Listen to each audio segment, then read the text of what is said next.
Hello guys. मैं आपको एक चीज़ दिखा रहा हूँ जो शायद आपको पता भी नहीं होगा और किसी ने समझाया नहीं होगा।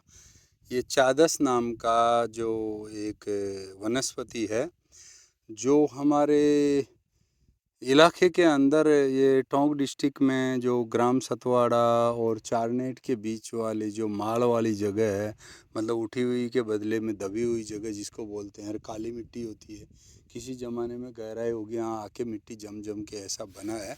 तो इस जगह पे एक जैसे तंबाकू की खेती है, ऐसे दूर से दिखने वाली है, जो हमेशा गर्मी में जून के महीना में जब 40-50 डिग्री टेम्परेचर रहेगा, वेदर की बहुत ख़राब कंडीशन रहती है, तब भी ये हरा भरा रहता है।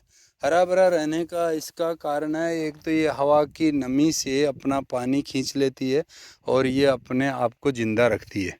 तो इस तरह के खेत में जब भी थोड़ा सा भी है, जैसे खेतों में इन्होंने फसल कर रहे थे, तो इनके अंदर से ये ख़त्म हो गई है, लेकिन दोबारा से फिर इनकी जड़ें निकल जाएगी। तो ये इस तरह की जो है, ये हमारे खेतों में काफ़ी है। और जिनके टाइम पे गर्मी में हमारे को पानी का रिसोर्सेज नहीं होने की वजह से हम खेती करते थे नहीं थे, लेकिन जो सर्दी के टाइम पे फसल बोते थे, जो कि मार्च तक, जैसे खेत सूखे होने तक हमारा खेती हो जाती थी। अभी खेती के अंदर पानी के बहुत रिसोर्सेज, बोरवेल वगैरह कर लिया है, कुएं गहराई तक खोद लिया।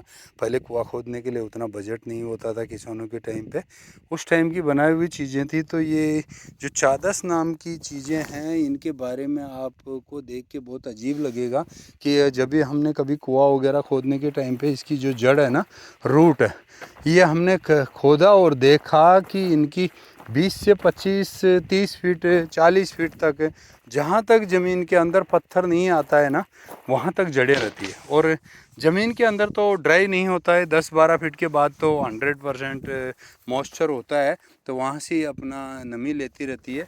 और इसको भी कितना भी काट के, कितना भी उजाड़ दो, कितना भी ख़त्म कर दो, ट्रैक्टर से, खेतों से, फसल से इसको कटिंग करके, हम सोचे कि ज़मीन से एक फीट नीचे तक के इसको काट देते हैं, फिर ये नहीं होगा, लेकिन ऐसा नहीं है। ये वापस 1-2 साल के बाद में वापस हरा भरा हो जाता है, इसी तरह का निकल जाता है। तो ऐसी वनस्पति के बारे में आपको कोई किसी ने जानकारी नहीं दिया होगा, फिर भी मैं जानकारी आपको बता रहा हूँ किस तरह का है। तो इसका नाम क्या है, दोबारा से बोलता हूँ मैं, इसका नाम चादस है। और हमने बचपन में बहुत देखा है, हमारे घर वालों ने तो इसी के बीच में खेती किया है। इसके अंदर निकलने से कोई किसी का ऐसा पाँव वगैरह टच होने से, कोई कांटा वगैरह लगने का डर नहीं है। तो जो ये है, ये माल वाला इलाका है, इसके अंदर ऐसा होती थी। और हमारे बल्डा वाला इलाका होता था, कांटेदार झाड़ियाँ होती थी। तो ये राजस्थान में सुनने के लिए मिलेगा कि कांटे वाली झाड़ियाँ ही देखने के लिए मिलेगी, कांटे वाली झाड़ियाँ ही वहाँ हो पाती है, ऐसी नहीं होती। तो ये एक ऐसी भी वनस्पति है जो खाने का मतलब ये होती है जिसमें कांटे नहीं होता है, और राजस्थान में बहुत होती है और कम से कम जगह पे भी मिलती है। ठीक है, ओके, लाइक करो, सब्सक्राइब करो, शेयर करो। आगे ऐसी वीडियो जानने के लिए कमेंट करके बताओ किस चीज़ के बारे में चाहिए। तो मैं करता हूँ बंद।